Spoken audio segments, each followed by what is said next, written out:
Capítulo 2. Muéstrame tu rostro, del padre Ignacio Larrañaga, como si viera al invisible.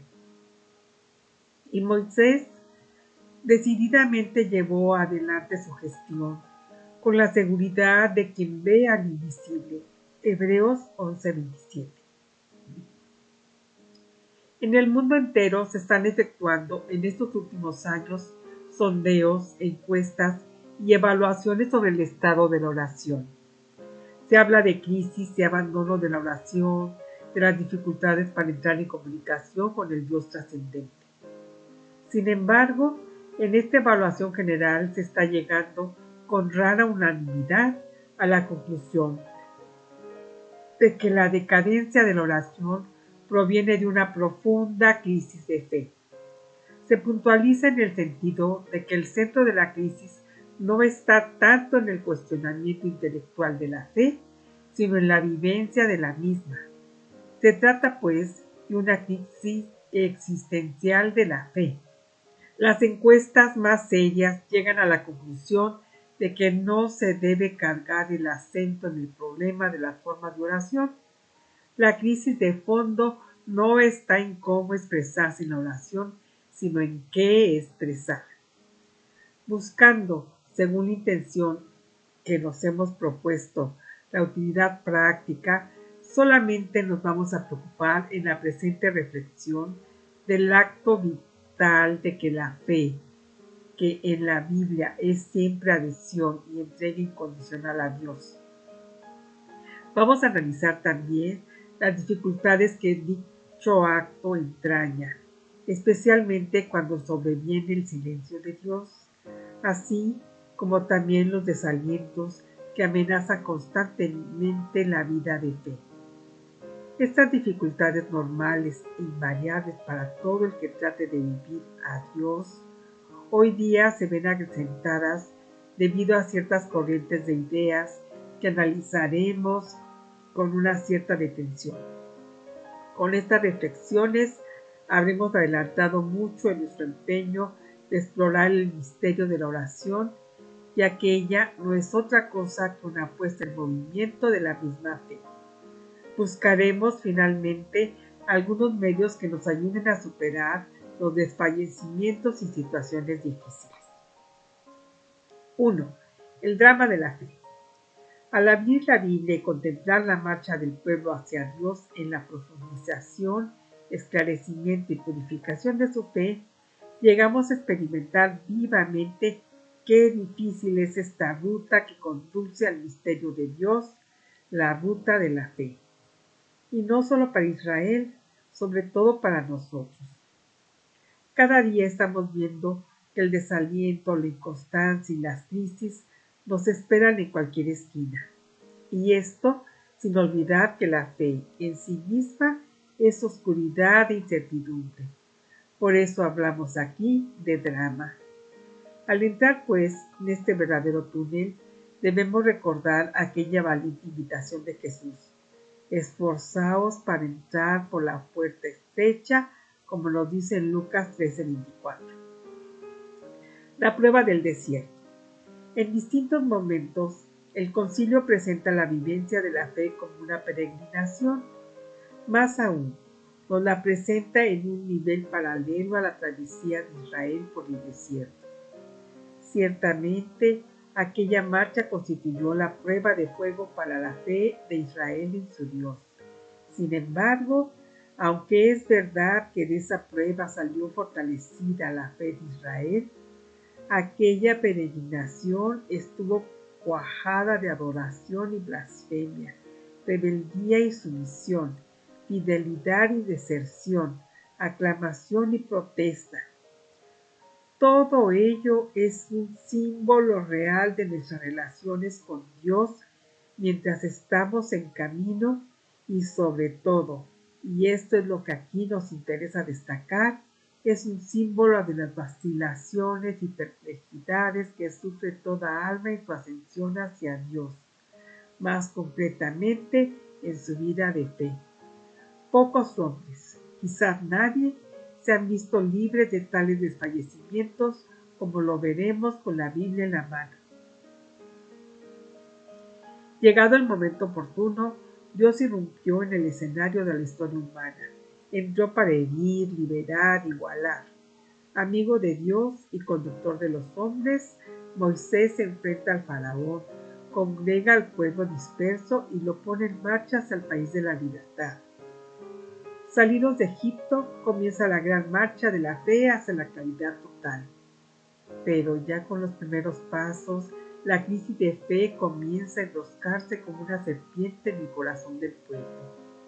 La duda sube hasta sus gargantas para gritar: el desierto será nuestra tumba. ¿No te decíamos que nos dejaras servir a los egipcios?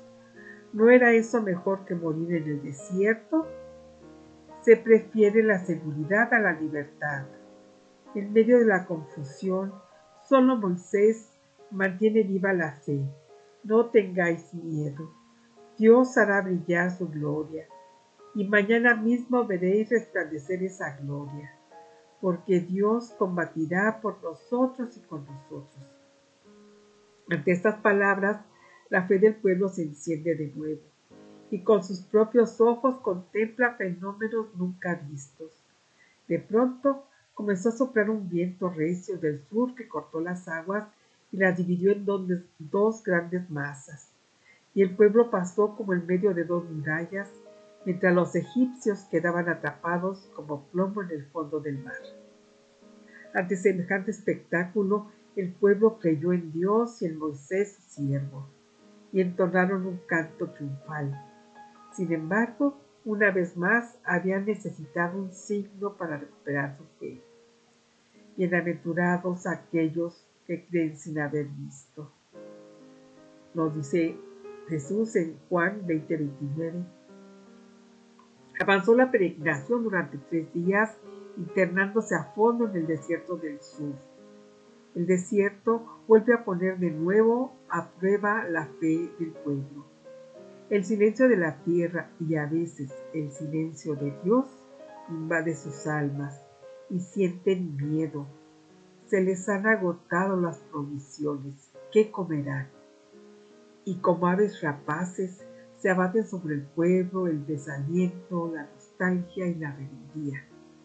¿Nos has traído al desierto para matarnos de hambre?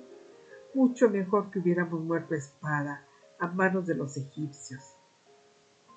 El pueblo sucumbe definitivamente a la tentación de la nostalgia y se pusieron a llorar mientras decían: oh, aquella rica carne de Egipto, oh, aquel sabroso pescado que comíamos de balde en Egipto, y aquellos melones, y aquellas sandías, y aquellos puerros, y aquellas cebollas, y aquellos ajos. Como nos dice el número 11:5. Moisés, cuya fe se mantenía inconmovible porque a diario conversaba con Dios como con un amigo, les dijo: no tengo nada que ver con vuestras murmuraciones. Esas voces son quejas contra Dios, pero os aseguro que mañana mismo vais a ver otra vez la gloria de Dios y vuestras protestas quedarán reducidas a ridículas voces. Y al día siguiente por la tarde, una bandada de codornices cubrió todo el campo y al otro día apareció sobre la tierra algo así como un rocío con el que el pueblo se saciaba todas las mañanas. La peregrinación siguió avanzando hacia Cades Barnea, bajo un sol de fuego sobre un mar de arena. Y a medida que avanzaban, otra vez el desaliento y la tentación turbaron sus almas. La tentación definitiva de detenerse, abandonar la marcha y regresar a las comodidades antiguas, aunque fuera en estado de esclavitud. Nos has traído al desierto para matarnos de sed a nosotros, a nuestros hijos y a nuestro ganado.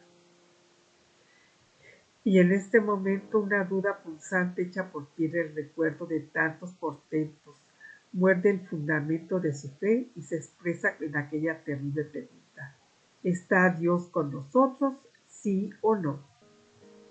La duda había alcanzado la cumbre más alta, por lo cual, Aquel lugar se llamó Masá, porque protestaron contra Dios, y Meribá, porque desafiaron a Dios. Esta fue la prueba del desierto en su marcha hacia Canaán. Pocos hombres de Dios se han librado de alguna fuerte prueba. Nuevas pruebas en nuevos desiertos. Si siempre fue áspera y difícil la ruta de la fe, en nuestros días han aumentado las dificultades.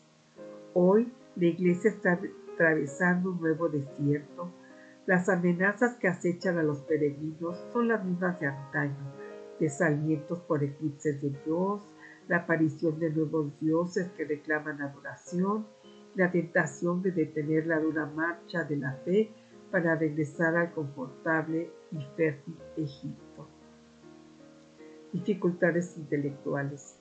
El hombre ha vivido durante miles de años bajo la tiranía de las fuerzas ciegas de la naturaleza que él divinizó. Para contrarrestar esas fuerzas divinizadas, el hombre acudió a los ritos mágicos. Aunque la Biblia es una purificación de esos conceptos y costumbres mágicas, en nuestro ancestro más profundo quedan de ese mundo encantado reminiscencias, muchas de las cuales las hemos endosado al Dios de la Biblia. La técnica ha desplazado esas convicciones y costumbres. La ciencia explica lo que antes se atribuía a divinidades místicas o se consideraba atributo exclusivo de Dios. Y aquí nace un peligro, el de confundir lo mágico con lo sobrenatural, arrasar indiscriminadamente con lo uno y lo otro, sin distinguir convenientemente el trigo de la cizaña, y llegar a la convicción de que todo lo que no sea ciencia técnica o no existe o es una proyección de nuestras impotencias y temores. Efectivamente, en tiempos pasados, muchos fenómenos de la naturaleza los explicábamos relacionándolos con Dios. Ahora, al comprobar que todo fenómeno natural se explica con los métodos propios de las ciencias, imperceptiblemente estamos desatendiéndonos de Dios. A medida que nuestra mente se despuebla de aquellas explicaciones, nuestra vida consciente se va vaciando gradualmente de la presencia de Dios.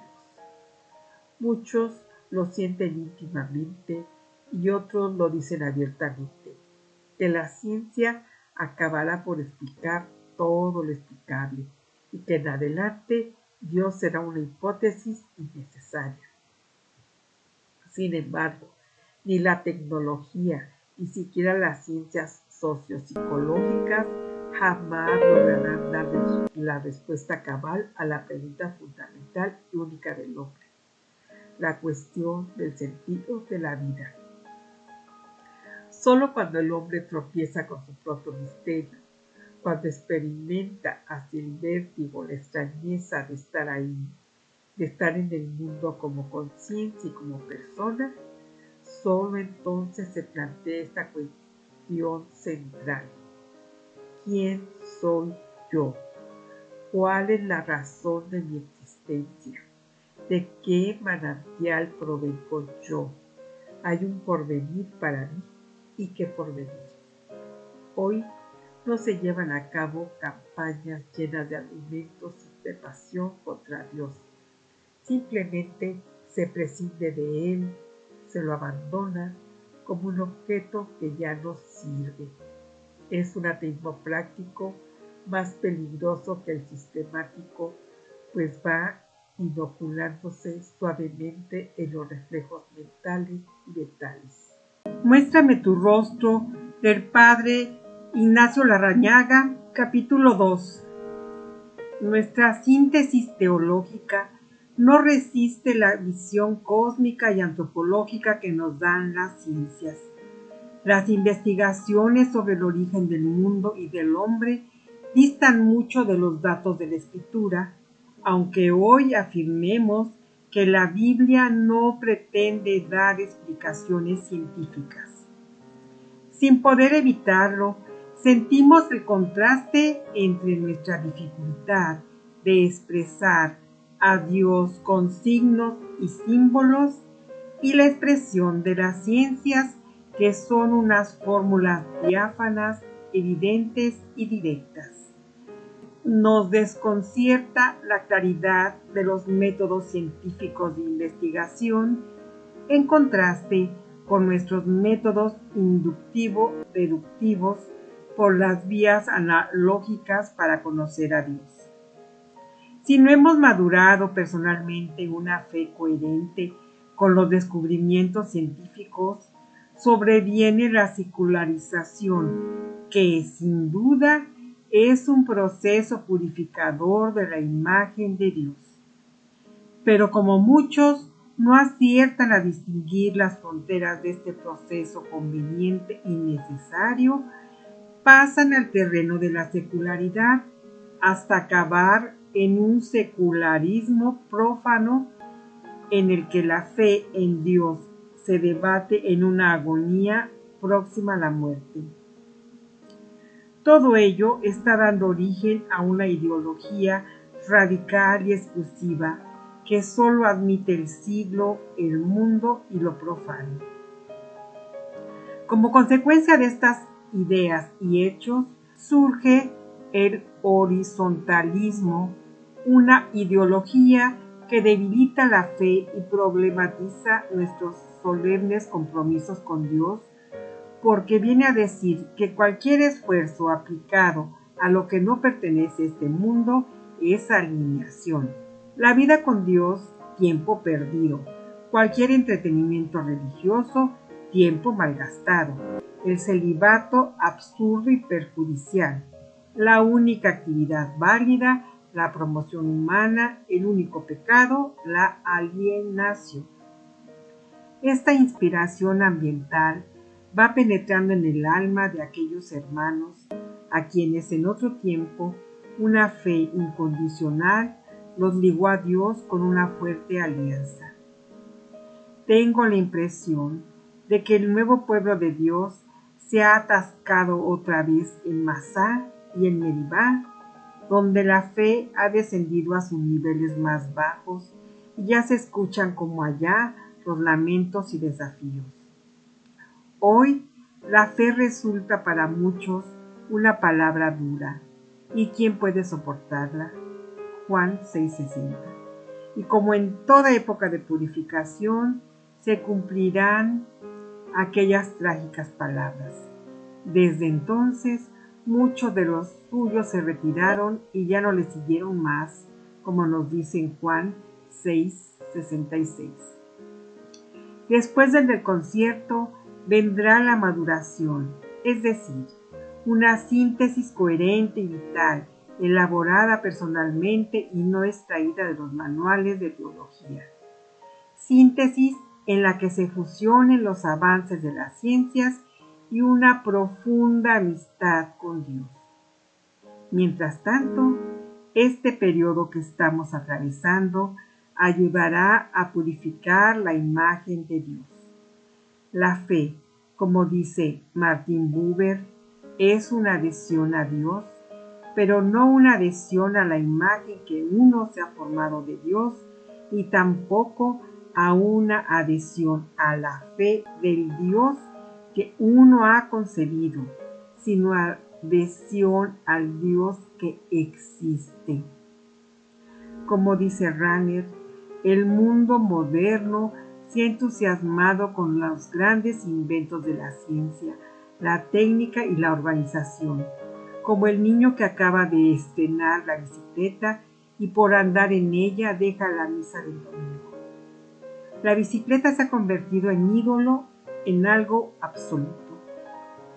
Pero cuando después de darse varios tropiezos con la bicicleta, toma conciencia de que esta no es algo absoluto, aunque sí un valor relativo, decide volver a misa, pero en bicicleta. ¿De qué le vale al hombre, decían los universitarios de París, tener muchas cosas o incluso llegar a resolver el problema del hambre si después todos nos morimos de aburrimiento? Dificultades vivenciales. se han aceptado como criterios de vida la inmediatez, la eficacia y la rapidez. Por contraste, la vida de fe es lenta y exige una constancia sobrehumana. Su adelanto es oscilante y no se lo puede comprobar con métodos exactos de medición. En consecuencia, nos sentimos defraudados, confusos y como perdidos en la selva. Bajo la influencia de las ciencias psicológicas y sociológicas, hoy prevalecen los criterios subjetivos. Aquello que era objetivo, como las verdades de fe, las normas de la moral o del ideal, ha perdido su actualidad y valoración, mientras se abre paso libre a los valores subjetivos e instintivos. Hoy día está de moda lo emocional, lo afectivo y lo espontáneo. De ahí deriva el hecho de que se hayan desvalorizado por completo ciertos criterios como el dominio de sí mismo, mientras la comodidad se va erigiendo en la nueva norma del comportamiento. Hoy día no tienen sentido la ascesis, la superación, la privación, elementos indispensables en la marcha hacia Dios. Esas palabras a muchos les suenan hasta repugnantes. Lo menos que piensan es que son perjudiciales para el desarrollo de la personalidad. La norma que prácticamente han adoptado coincide en un todo con el ideal de la sociedad de consumo. Disfrutar al máximo de la vida, consumir el mayor número de bienes, darse el máximo de satisfacciones dentro de aquel ideal, comamos y bebamos y coronémonos de rosas, como dice en Sabiduría 2.8. Claro está que esto no se dice con palabras tan desenvueltas. Se dice, hay que evitar la represión, hay que fomentar la espontaneidad, no hay que violentar la naturaleza, es necesario asegurar la autenticidad. Hoy día no se sabe qué hacer con el silencio. La sociedad de consumo ha creado una variada industria para fomentar la distracción y la diversión, y de esta manera evitar al hombre el horror al vacío y a la soledad. De este modo se acomoda el objeto al sujeto, no se soportan las normas establecidas y se da rienda suelta a la espontaneidad hija del subjetivismo. Vivimos en el nuevo desierto. El camino de Dios está erizado de dificultades. Las tentaciones cambian de nombre. Antaño las tentaciones se llamaban las ollas repletas, el pecado frito, la carne asada, las cebollas y las sandías de Egipto. Hoy día las tentaciones se llaman el horizontalismo, el secularismo, el hedonismo, el subjetivismo, la espontaneidad, la frivolidad. ¿Cuántos de los peregrinos llegarán a la tierra prometida? ¿Cuántos abandonarán la dura marcha de la fe? Tendremos que hacernos a la idea también nosotros de que solo un pequeño resto habrá de llegar a la fidelidad total a Dios. ¿Cuál es y dónde está el Jordán que habremos de atravesar para entrar en la zona de la libertad? Una vez más, el horizonte se nos puebla de preguntas, silencio y oscuridad. Es el precio de la fe. Estamos en un proceso de decantación. La fe es un río que avanza. Las impurezas se posan en el lecho del río, pero la corriente sigue.